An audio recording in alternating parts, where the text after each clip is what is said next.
All right, let's open our Bibles tonight to Psalm 37.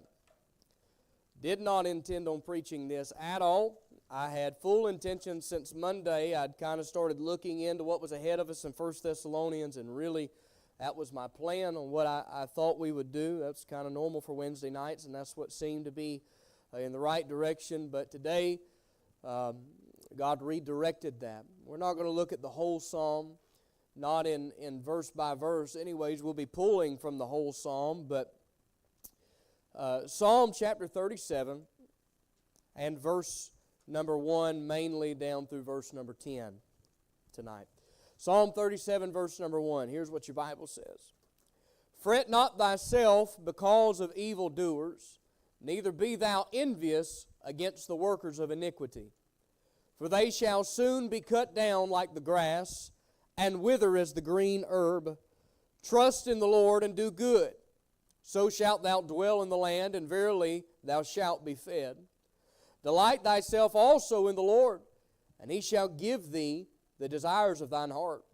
Commit thy way unto the Lord. Trust also in Him, and He shall bring it to pass. And He shall bring forth thy righteousness as the light, and thy judgment as the noonday. Rest in the Lord, and wait patiently for Him. Fret not thyself because of him who prospereth in his way, because of the man who bringeth wicked devices to pass. Cease from anger, and forsake wrath. Fret not thyself in any wise to do evil. For evildoers shall be cut off, but those that wait upon the Lord, they shall inherit the earth. For yet a little while, and the wicked shall not be. Yea, thou shalt diligently consider his place, and it shall not be. Let's pray. Lord, here we are asking You to feed us tonight. God, I'm not just asking for a sermon, I'm asking for a message. Lord, I'm asking for something that we can take in our lives and apply. God, there's a reason why You directed me here tonight. I believe You did. And Lord, if I've made the mistake and You've not directed me here, I pray You direct me where You do want me. But God, I believe this is it. Lord, I'm asking You to give us something that'll make us better Christians tonight. Lord, give us something that'll make practical living, something we can apply, put our hands to the plow and live out. Lord, help our understanding tonight. So many things we don't understand, so many things we just don't know. But God, help us to trust You tonight. And I pray, God, that You would give us direction in how to view the things that we see take place in this life and how to handle them. In Jesus' name we pray, amen. Out of this text, I want to preach to you on the subject of how to handle the wicked. How to handle the wicked. And this text, in verse 1 through 10, we saw it, but if you read the entire text, it becomes even clearer that David is laying out a distinction between the righteous and the wicked. And he's dealing specifically with the fact that the wicked seem to be prospering. They seem to be doing well. And it's the entire theme of a song that I thought about having to sing tonight, but we didn't. But farther along, and he says, then do we wonder why others prosper, living so wicked year after year. And many people do wonder that. They're confused and they're concerned. How can somebody so ungodly seem to live such a comfortable life? And I don't want to get ahead of myself tonight, but so often we think of sinners as being somebody that's in an alleyway with a needle in their arm or a bottle in their hand, but there are wicked people all over the world tonight that are in palaces, that are in penthouses, that are in luxury homes and driving luxury vehicles, and they are prospering by this world standard, and they're living as wicked as they can. And David is laying out this distinction here. He is laying out for you and I, how do the righteous handle that? How do we view it when we see, as the song says, the wicked living so wicked year after year? How do we cope with this? How do we hold God's righteousness and yet the prosperity of the wicked in the same hand? And I believe this text does a wonderful job of answering some of those questions. And these are some of life's common questions.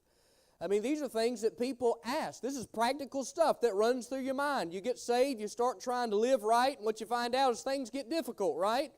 You're trying to live for the Lord, things get hard, and you're wondering, why is it this way? And then you see the people that are still living in sin, and things seem to be easy for them.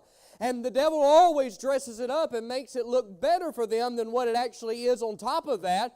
And so you view it as if you're getting the short end of the stick while they're just skating by in the roses and everything's fine for them. And if you don't have this biblical understanding, such as we find in Psalm 37, it can be troublesome to you. And it can become a problem.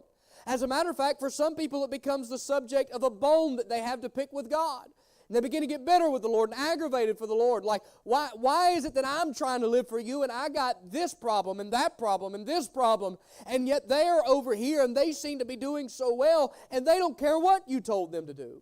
And for many people, it becomes a source of internal conflict between them and God. But I believe if we'll take the understanding from Psalm 37 tonight, we won't find ourselves in that pit. We won't find ourselves in that trap. So let's begin to work through our text. Psalm 37, verse number 1 and 2, basically tells you what not to do when viewing the wicked. And then verse number 3 through 10 basically tells you what you should do when viewing the wicked. Those that are lost. And by the way, it's dealing primarily with the prosperity of the wicked. Not just the wicked themselves, but the prosperity of the wicked. And verse number 1 and 2 tells us what not to do when viewing the wicked and thinking through this. Verse number 1 says, "Fret not thyself because of evildoers." That's the first thing you don't do. Don't fret yourself about it.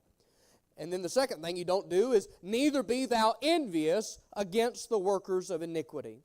Now, I want to go back to the first part of verse number 1 where he said, "Fret not thyself because of evildoers."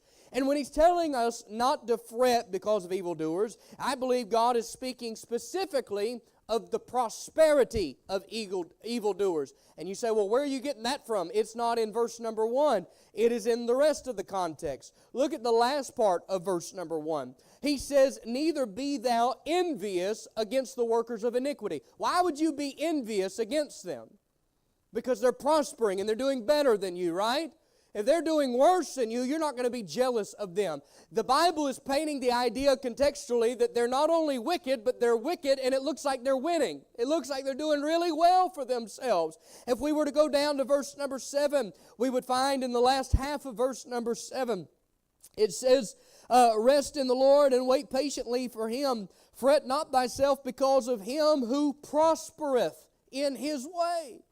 He's going the opposite way of God, and yet he's prospering in this. And so this wicked man here is not just a wicked man who's struggling to make ends meet, but this wicked man he's telling us not to fret ourselves because of is a man who's living contrary to God, and yet it seems that he's being blessed for it. Now I want to just lay this out for you very simply, and it's not going to be anything profound tonight, but I believe the Lord's got us here for a reason. I want you to notice first off the reality of the prosperity of evildoers. You need to understand tonight that is a reality. That you will see wicked people, and a lot of times they will seem to be doing better than you. By this world standard, they may have more than you. They may even seem to smile more than you. Now I'll say this, shame on us as Christians if the world smiles more than we do when the fruit of the Spirit is supposed to be joy. We ought to have a greater smile, but the truth of the matter is a lot of us walk around and we're not Spirit-filled, we're not walking with the Lord daily, and we don't have a smile, and we got all this weight and this pressure on our shoulders, and we look at people that are lost and still living it up, and they seem to be smiling all the time. They seem to be lighthearted. They seem to be carefree. And what you need to know tonight is that that's a reality. You're going to see that.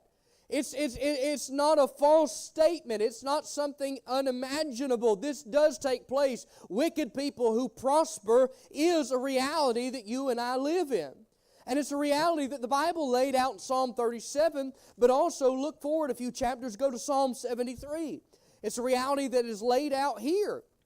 Psalm 73 and verse number 3.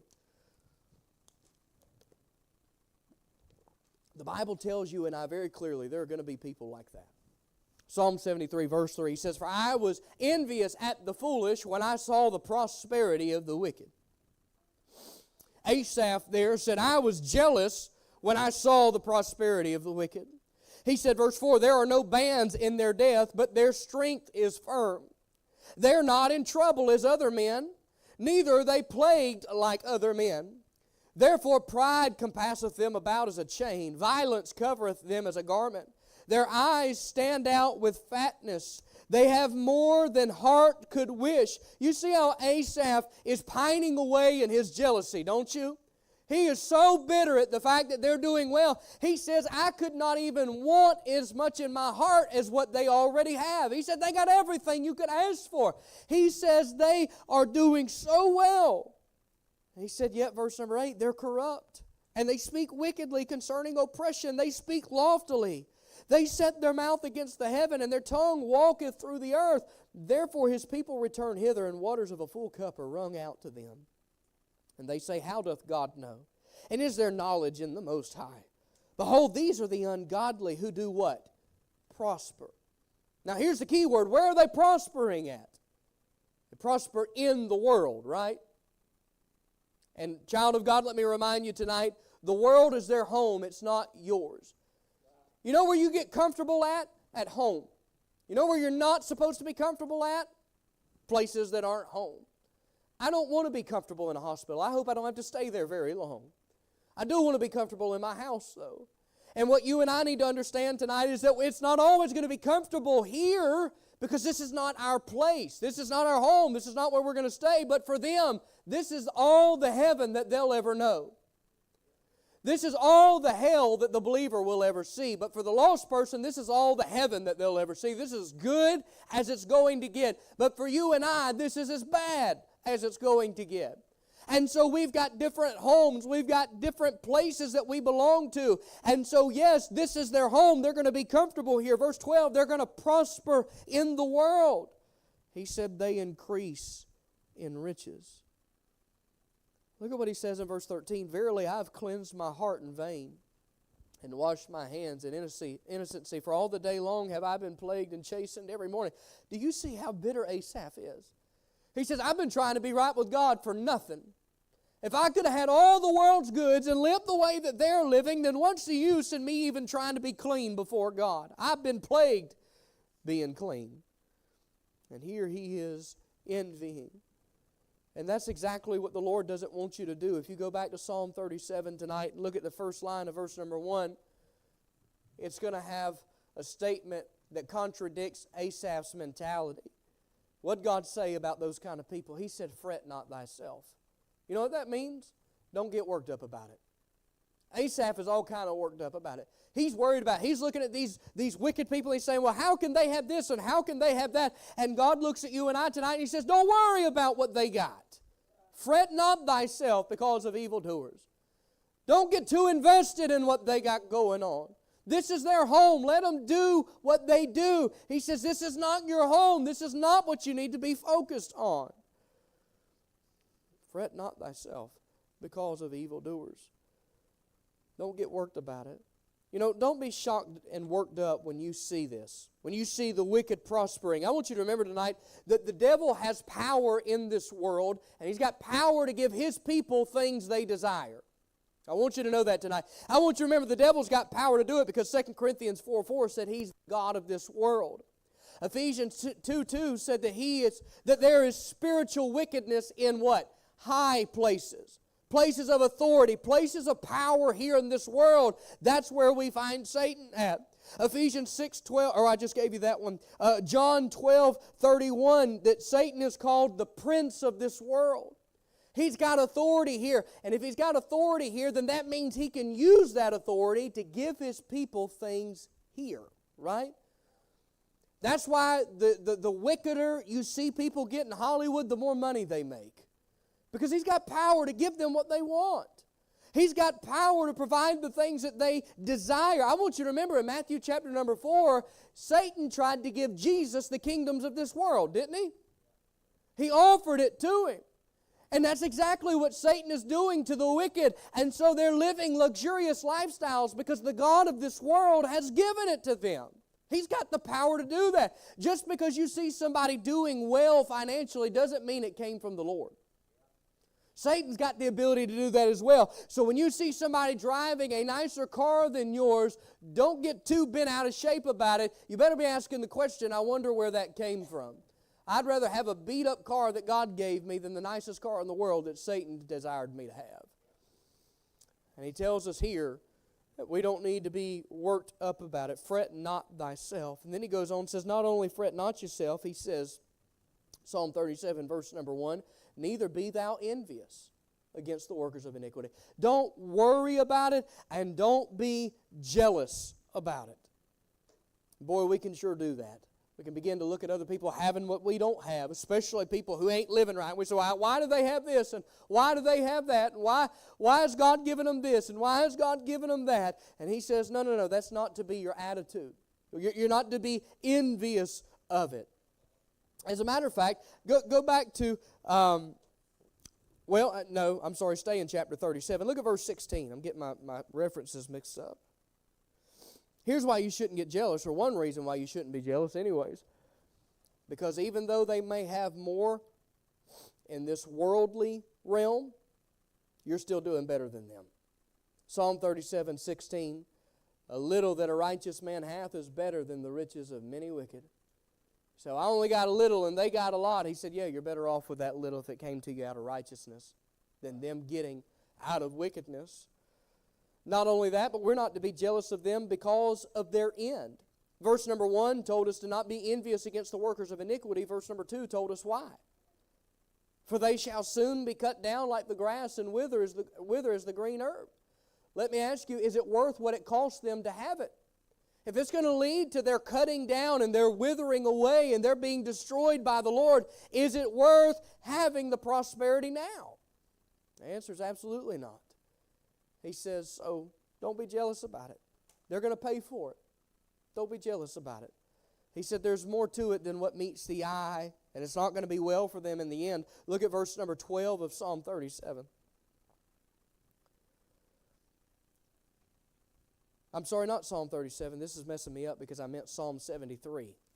Psalm 73. Look at Psalm 73. You can see where the 37 and the 73 could come backwards, can't you? Psalm 73, verse number 12. I knew that wasn't looking right.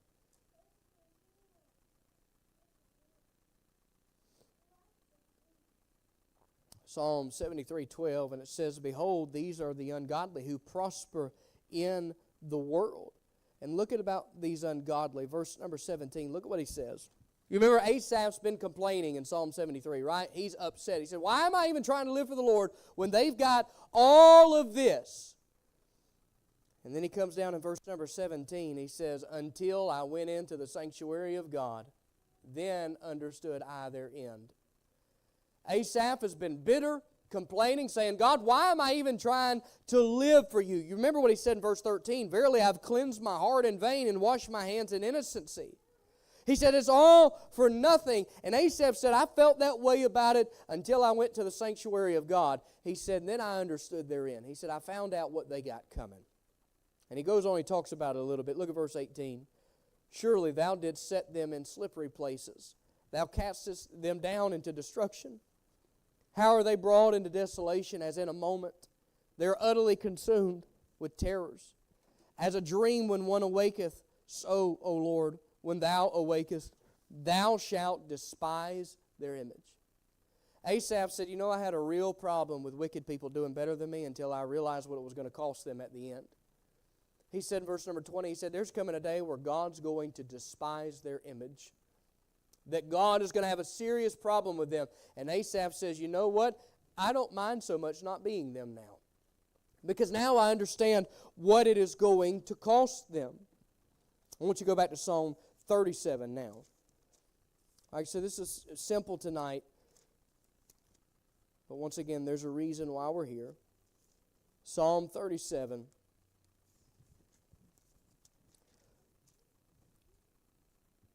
Verse number 9, he begins to talk about why we shouldn't be jealous of them because of the end that awaits them. Verse 9, for evildoers shall be cut off, but those that wait upon the Lord, they shall inherit the earth. Verse number 11, but the meek shall inherit the earth and shall delight themselves in the abundance of peace. Verse number 16. Verse number 20. But the wicked shall perish, and the enemies of the Lord shall be as the fat of the lambs. They shall consume, into smoke shall they consume away.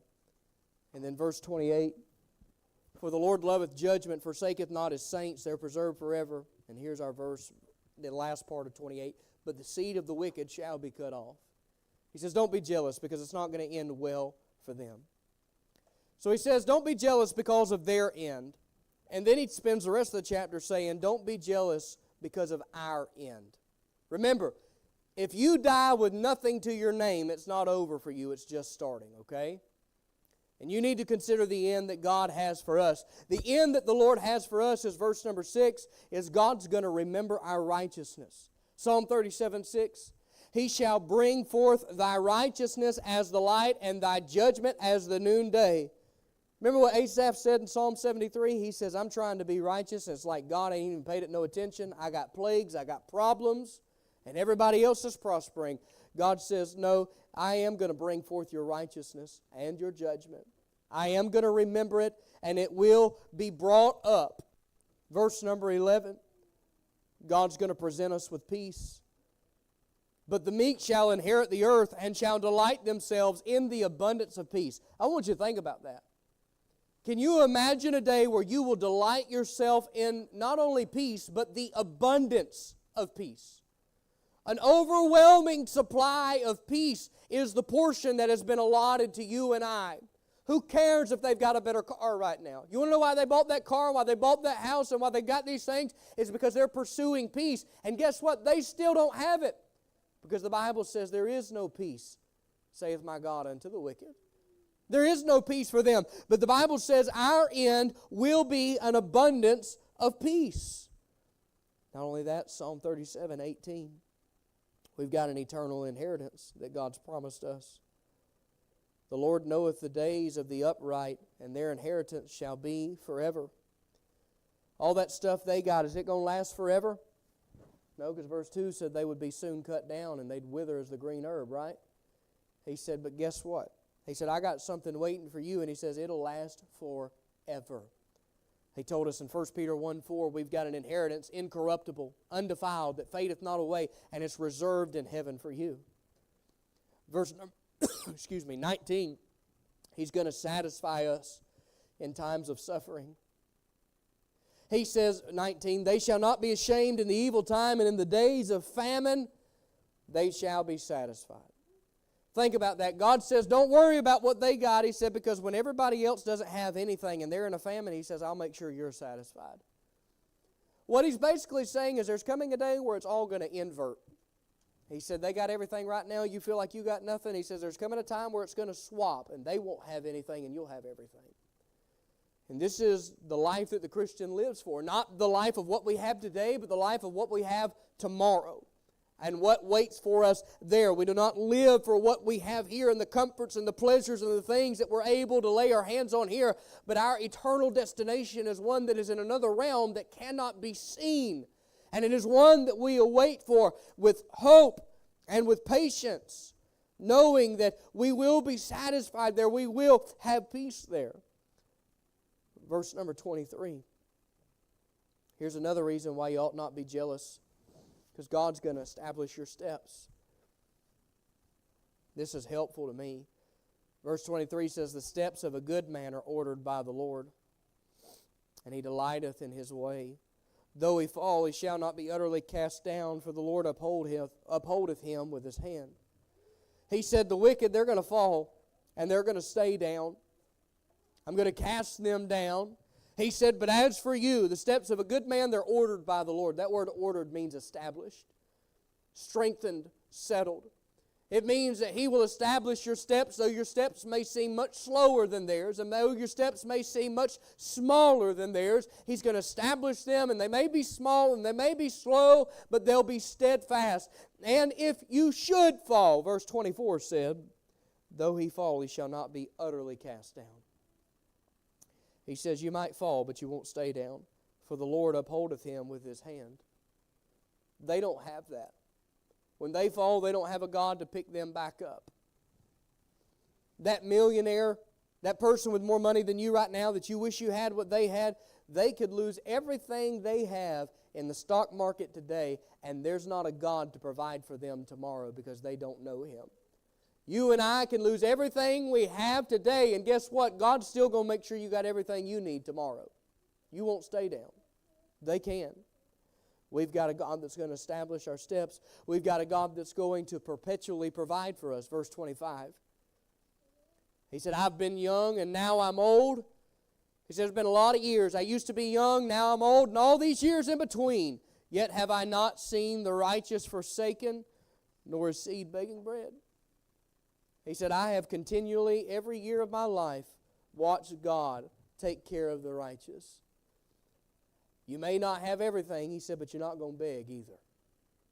You may not be overflowing with material possessions, he said, but you'll have what you need. Verse number 32 and verse 33, and I've seen this one happen in my life. I read this today and I had to step back and thank God for fulfilling this in my life. 32 and 33, the wicked watcheth the righteous and seeketh to slay him. You ever had a moment in your life like that, where you tried to do something right for the Lord and you felt like there was some lost person, some sinner plotting somewhere to get you back for the good thing that you did? And look at what he says God's going to do for you when that happens. Verse number 33, the Lord will not leave him in his hand, nor condemn him when he's judged.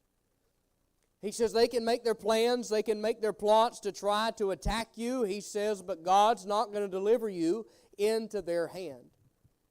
He'll defend you. Verse number 37, God's going to provide peace. Verse 37 says, mark the perfect man, and behold the upright, for the end of that man is peace. The end of that man is not possessions, but the end of that man is peace. The lost man is trying to find peace by his possessions. The saved man is able to have peace without possessions. Which one would you rather have? If you got peace, what's it matter? That's the ultimate end result we're looking for, right? It's peace. Who cares if you got to have possessions to get there or not? As long as you're satisfied, right? And he says here that the upright man at the end of his life is peace. Verse number 39 and 40, God's going to deliver us. 39 says, but the salvation of the righteous is of the Lord. He's their strength in the time of trouble. That wicked person that's got more money than you and nicer things than you, guess what? They can't say that tonight. They can't say the Lord's my strength in time of trouble. And they can have that nice car and that nice house, and whenever everything falls apart, they can sit right there in that house and in that car right by themselves with nobody to help. But for the child of God, it won't be so, will it? He says in verse number 39, you've got a strength in time of trouble. They don't have that. Verse 40, the Lord shall help them and deliver them. He shall deliver them from the wicked and save them because they trust in Him. What I'm trying to tell you tonight is the benefit program of being one of God's people far outweighs the perks of being one of Satan's people by a long shot. So He told us what not to do. He said, don't fret yourself. Don't be envious. And then I'm going to run through these very quickly. Verse number 3 through 10, He tells us what we should do with the wicked. We're going to start in verse number 3. He told you to trust in the Lord in verse number 3. Verse number 4, He told you to delight thyself also in the Lord. Verse number 5, He said, commit thy way unto the Lord. Verse number 7, He said, rest in the Lord. Verse number 8, He said, cease from anger and forsake wrath. Now you notice that almost all of those said in the Lord, right? In the Lord. He told you not to fret yourself because of evildoers. Don't be worried about what they got going on. He's saying just be focused on me. Who cares what they have? Verse number 3, trust in the Lord and do good. You say, what do I do when it seems like somebody else is doing better than me? God makes things so simple, doesn't He? Verse number 3, trust in the Lord and do good. He says, you just trust me and do what I told you to do. Get your eyes off of them. Don't fret about them. Don't worry about what they got going on. Don't worry about what they have. You look at me, not them. And just do what you're supposed to do. And look what God says He'll do for you when you'll do that. When you trust in the Lord and do good, verse 3 said, so shalt thou dwell in the land, and verily thou shalt be fed. God said, who cares what they've got? You just trust me, do what you're supposed to do, and I'll give you what you need. I'll take care of it. Don't worry about it. Don't be concerned about it. Verse number 4, delight thyself also in the Lord, and He shall give thee the desires of thine heart. He says, find your delight in me, and I'll give you your pleasures. You see, the Christian life is not a life deprived of pleasures while they have pleasures. It's just a simple difference of where we find pleasure. And here's the problem. God's given you a bank full of pleasure. Psalm 16 said, there are pleasures at thy right hand forevermore. He said, in thy presence there's fullness of joy. There's plenty of pleasure for you. The difference is you find it in a different place than they do. They find it in possessions. They find it in materialism. He says, you find it in me. You delight yourself also in me. He says, and then I'll give you the desires of your heart. You'll have that desire fulfilled. You'll have everything you need. He says, it's not that I want you to go without pleasure while they have pleasure. He says, I just don't want you looking for pleasure in the same thing they're looking for pleasure in. Look for it in me. Don't look at it in the house that they got. Don't look at it in the bank account that they got. Look at it in me. Simple stuff tonight. Verse number 5. And this one was helpful to me. Commit thy way unto the Lord. That word commit comes from a Hebrew word that means literally to roll. What do you reckon he means when he says roll in verse number 5?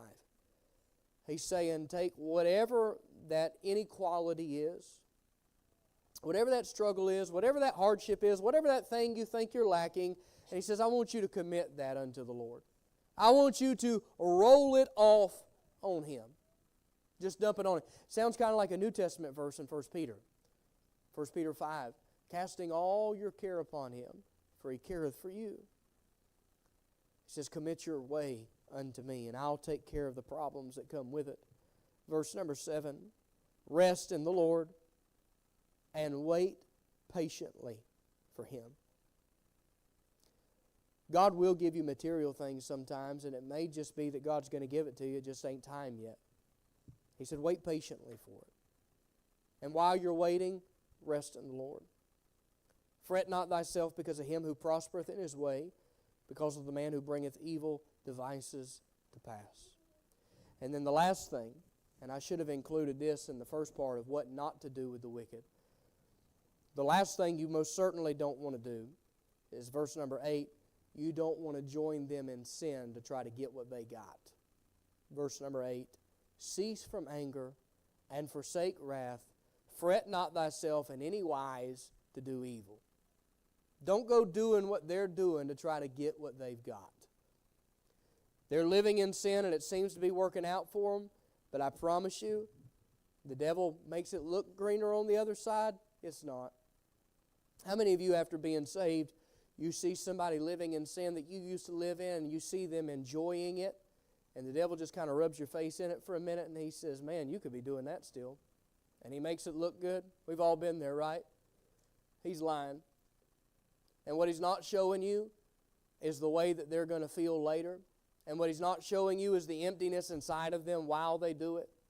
He's not highlighting any of that. I want you to understand tonight, child of God, you've got it better. And that's what he says in verse 16, a little that a righteous man hath is better than the riches of many wicked.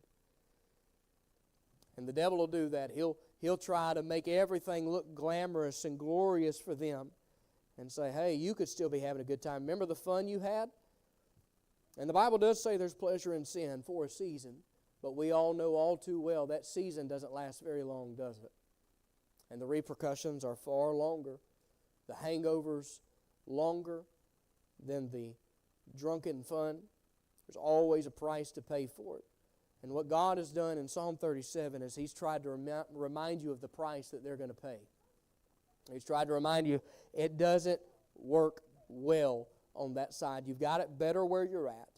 So when we see the wicked prospering and we see them growing, or seemingly prospering anyways, what do? Well, we don't fret ourselves about it, number one. Don't worry about it. Don't get jealous about it. Don't be envious of what they've got. And you just take your eyes off of them, and I believe the focus of verse number 3 through 8 was to put your focus on the Lord. And you'll find that if you'll focus on the Lord, you won't be worried about what they got going on. If you trust in the Lord, you're not worried about them. If you delight yourself in the Lord, you're not worried about them. If you commit your way unto the Lord, you're not worried about them. If you're resting in the Lord and you're waiting patiently for Him, you're not worried about them. And I hope this will serve as a reminder to you and I in a day where it seems like people are getting by with sin, and it seems like it is prospering them and benefiting them. I promise you it's not. God said you got it better right where you're at. Don't listen to the devil. He's a liar. He's a liar. Every time he tells you it's better on that side, he is 100% lying. You've been on that side, remember?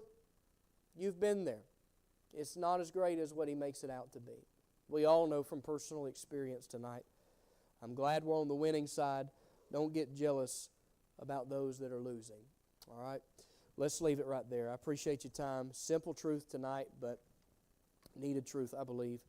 And so we'll take a moment, we'll pray, and then we'll dismiss. Maybe we need to come ask the Lord tonight to help us to not be envious of what they got. And I'll tell you one thing we could pray about. Say, Lord, help me to delight myself also in you, that you can give me the desires of my heart. Help me to find my pleasure in you, my rest in you. And do us all good to ask the Lord that tonight.